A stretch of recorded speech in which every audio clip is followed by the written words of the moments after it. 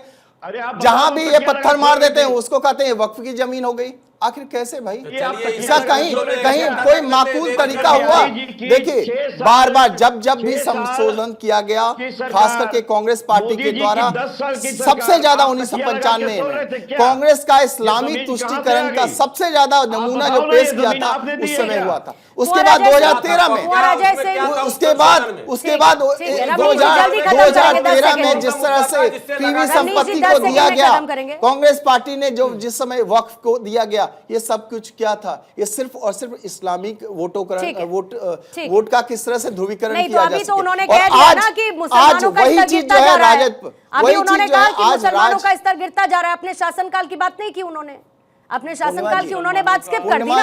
कुंवर अजय सिंह आपके पास आना चाहूंगा। तेजस्वी के पास सुनिए सर, कांग्रेस के शासनकाल में क्या हुआ फिर इसकी भी बात करिएगा। कांग्रेस के शासनकाल में क्या हुआ इसकी बात करिएगा। उसका पूरा लेखा जोखा रख दिया जाएगा, ठीक है? उसका पूरा लेखा जोखा रख दिया जाएगा कि मुस्लिमों से वोट तो लिया लेकिन मुसलमानों के लिए किया क्या, फिर ये कांग्रेस नहीं बता पाएगी। कुंवर अजय सिंह आपको लाते हुए कोई बात नहीं सर, कोई बात नहीं। आपको क्या लगता है इससे मुझे फर्क नहीं पड़ता। फिर मैं कह रही हूं कि आपको मैं आंसरेबल नहीं हूं किसी चीज के लिए। कुंवर अजय सिंह आपको लाते हुए सर, आरजेडी अगर एक रैली में मंच को हाईजैक करते हुए मुस्लिम वोट बैंक को साधने की कोशिश करती है, बिहार में सर बीजेपी ये जानती है कि उसको मुस्लिम वोट बैंक नहीं मिलता, जेडीयू तो केटर करती है उस वोट बैंक को। जेडीयू को कितना फर्क पड़ता है इस बात से कि एक धार्मिक मंच पर जहां पर विपक्ष के नेता मौजूद रहते हैं और ये बताते हैं कि बीजेपी मुसलमानों के साथ क्या कर रही है।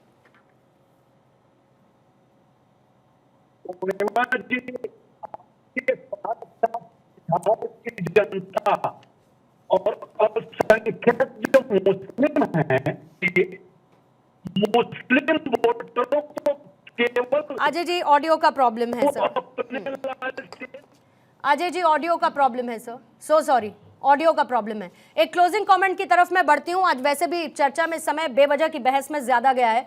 जल्दी से एक बार ईशान आपके पास आते, 30 सेकंड्स रखेंगे जरा ईशान के क्लोजिंग कमेंट के लिए। पूर्णिमा जी ये है कि जिस तरह से अभी इलेक्शन कमीशन ने 8 करोड़ वोटरों को दोबारा से रजिस्ट्रेशन करने को बोला है और सिर्फ 3 महीने में उस काम को पूरा करने को बोला है, जिसमें रजिस्ट्रेशन ऑफ डॉक्यूमेंट्स भी होगा, वेरिफिकेशन भी होगा, अगर कोई कंप्लेंट्स होंगी उनको भी कैटर किया जाएगा।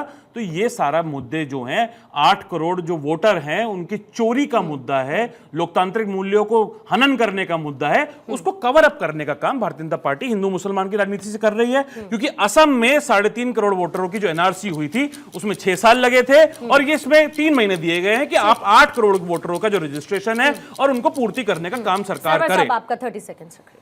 देखिए, मैं तमाम विपक्ष के लीडरों को कहता हूं कि अनावश्यक मुद्दों पर उलझेंगे तो जनता इतनी बेवकूफ़ नहीं है। ये जो मतदाता सूची का मसला सामने आया है, इस पर विपक्ष अगर वाकई समझती है, मैं तो कहता हूं कि गलत है। संभव ही नहीं है कि इतने कम समय में ये काम हो पाए जो चुनाव आयोग कराना चाह रही है, और ऐन चुनाव के वक्त ये कराना ये दर्शाता है कि कहीं ना कहीं मामला है। लेकिन विपक्ष को ये ऐलान कर देना चाहिए कि अगर ये हुआ तो मैं चुनाव का बहिष्कार कर दूंगा। ये जानबूझकर चुनाव को प्रभावित करने के लिए सरकार कर रही है। नहीं, विपक्ष इस मुद्दे को भी ओवैसी साहब को दे रही है। एनआरसी मुसलमान के खिलाफ, अरे मुसलमान के खिलाफ एनआरसी नहीं है, उसी आसाम में एनआरसी हो चुका, उसका परिणाम आ चुका। कपीश जी 30 सेकंड्स। देखिए, बहुत स्पष्ट सी बात है कि जहां लोकतांत्रिक मूल्यों को कुचलने का काम होगा, चाहे वो किसी भी धर्म और जाति के विपरीत हो रहा हो, हम वहां शामिल होंगे। क्या अन्ना के आंदोलन में भारतीय जनता पार्टी समेत तमाम दलों ने शामिल हुए थे कि नहीं? तब उस समय मौलाना साहब प्रश्न क्यों नहीं कर रहे थे? और निश्चित तौर पे अगर अकलियत के लोगों के साथ नाइंसाफी की गई है, गैर संवैधानिक चीजों का संशोधन किया गया है, तो हम लोगों ने इसका विरोध जो है बाकायदा संसद के अंदर भी किया है। हम लोगों ने किया, जहां हमारी चुने हुए लोग थे उन्होंने भी किया है, और हम सुप्रीम कोर्ट के अंदर भी हैं। लेकिन हमारे मौलाना साहब को सिर्फ ये दिख रहा है, हम गुर्बत के लोगों के साथ खड़े हैं। जब बनारस में कॉरिडोर बोलने में सैकड़ों मंदिर तोड़े जा रहे थे, तो भी हम संतों के साथ वहां पर खड़े थे। तो क्या हम तुष्टीकरण कर रहे थे? 30 सेकंड सर।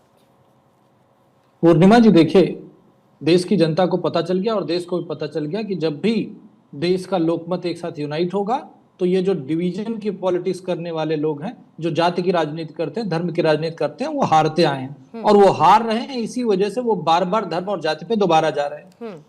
उसी पर चलते हुए वो वक्त के साथ खड़े होते हैं और एक तरफ सरिया कानून लाने की बात करते हैं। यही बात तो बोली गई स्टेज पे, को सरिया लाएंगे। आप बताइए, एक ऐसा विपक्ष जो देश को सरिया कानून से चलाने की बात कर रहा हो, संविधान छोड़ करके, उसके बारे में देश की जनता क्या फैसला देगी? और उसके बाद ये कहेंगे गलती इलेक्शन कमीशन की है, जिताती है जनता और गलती इलेक्शन कमीशन। अरे साहब, हम दिल जीतते हैं। रमनीश जी, अरे ये सुधांशु जी ने कहा है। पूर्णिमा जी, संविधान बचाओ की रैली तो निकालेंगे, लेकिन ये देखिए सबसे बड़ी बात है, तेजस्वी यादव जी के पास आज मुद्दे नहीं है और वक्फ बोर्ड की आड़ में आप सरिया कानून को फिर से वापस लाना चाहते हैं। भले ही आप संविधान करते रहे, लेकिन संविधान की आड़ में आप वक्फ बोर्ड के पीछे इसका मतलब है आप सरिया कानून को मानते हैं, आप सरिया कानून को स्थापित करना चाहते हैं बिहार में। आप लोगों को, हम सबों को याद है किस तरह से पलायन पे मजबूर करने के लिए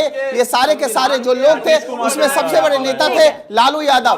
और लूट मचाओ की जिस तरह से अभियान चलाते थे, इनका एक ही है नारा, बस कैसे बिहारियों को लूटे और के आधार पर वोट हासिल करने की कोशिश हो। तेजस्वी यादव की चाहे उनकी समय नहीं है मेरे पास। आप सभी मेहमानों का बहुत बहुत शुक्रिया। कौशल कांत जी, ईशान त्यागी, कपीश जी, सरवर साहब आपका भी शुक्रिया, रमनीश जी आप भी, साथ ही हमारे साथ बाकी मेहमान भी जुड़े थे।